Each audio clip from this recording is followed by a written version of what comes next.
Salut la meute, c'est Raph. Salut la meute, c'est Jules, j'espère que ça va bien. On part sur un top 5, en plutôt 5 façons de jouer le maire dans les parties de loup-garou, en commençant par le numéro 1. C'est le maire qui a 2 voix. Et le maire qui a 2 voix, c'est un peu fort. C'est assez fort, ouais. Moi j'ai arrêté de jouer. T'as un gars, il a 2 voix. Et en plus en mode à main levée, c'est super fort. Oui, parce que finalement, vu que les votes sont déstructurés, du coup, 2 voix, ça fait beaucoup de voix. Même pouce en bas, pouce en l'air, c'est déjà assez fort. Hein. Ça fait un poids supplémentaire qui est pas négligeable. Moins fort que à main levée déjà. Oui, c'est sûr, c'est sûr. Heureusement, il y a d'autres façons de proposer au maire d'être quelqu'un d'influent. Il y a une version un peu moins forte, mais qu'on utilise très souvent.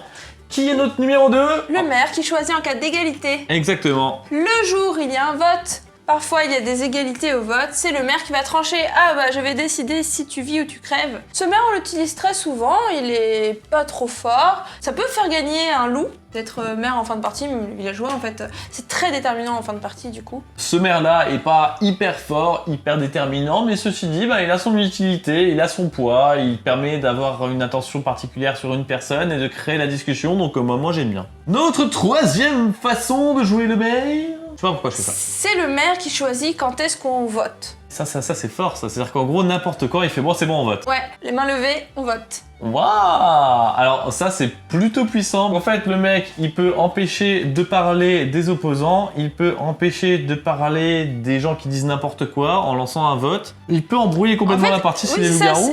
Dès qu'il voit que les gens commencent à accuser une personne, bah, il peut dire bon, c'est bon, on vote. Ouais, c'est pas mal. Et la personne va forcément mourir. Intéressant. Jamais joué cette variante de maire, je t'avoue. C'est vrai, d'accord. Et donc du coup, on a une quatrième façon de jouer le maire. C'était laquelle déjà? Je l'ai oublié celle-là. C'est les 3 premières en un pouvoir. Il décide quand on vote, il a 2 voix et il choisit en cas d'égalité. C'est pour foutre de pression là. Oh,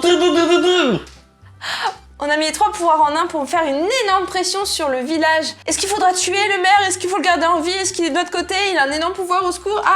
Et ça change les parties. Alors faut pas mettre ça tout le temps évidemment, mais ça reste très drôle. À tester. À tester, mais pas à tester encore.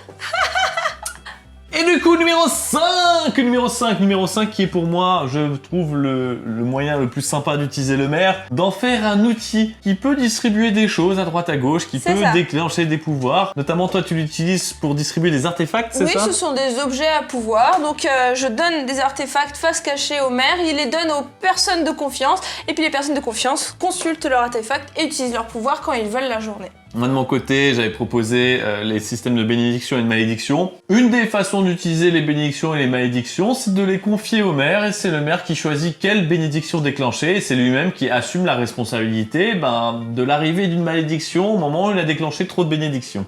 Petit bonus, la succession du maire, c'est-à-dire quand le maire meurt, c'est lui qui va choisir qui sera le prochain maire. Alors c'est pas toujours évident de faire comme ça, on peut faire de plein d'autres façons. Là au moins tu t'épargnes un vote de maire à chaque fois qu'il y a un maire qui meurt. Ça fait gagner du temps et ça donne des petits indices parce que le maire va choisir quelqu'un. Voilà, exactement. Il y aura tout un mind game pour savoir si le maire il a choisi quelqu'un de gentil, méchant.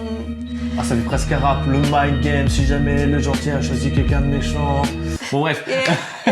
Yeah. En tout cas, la succession du maire pourra faire l'objet d'une autre vidéo parce que c'est un sujet qui est Si t'as aimé cette vidéo, vraiment... lâche un pouce bleu. Et si tu l'as déjà fait, eh ben tant mieux. Oh yeah. Yo, le village s'endort.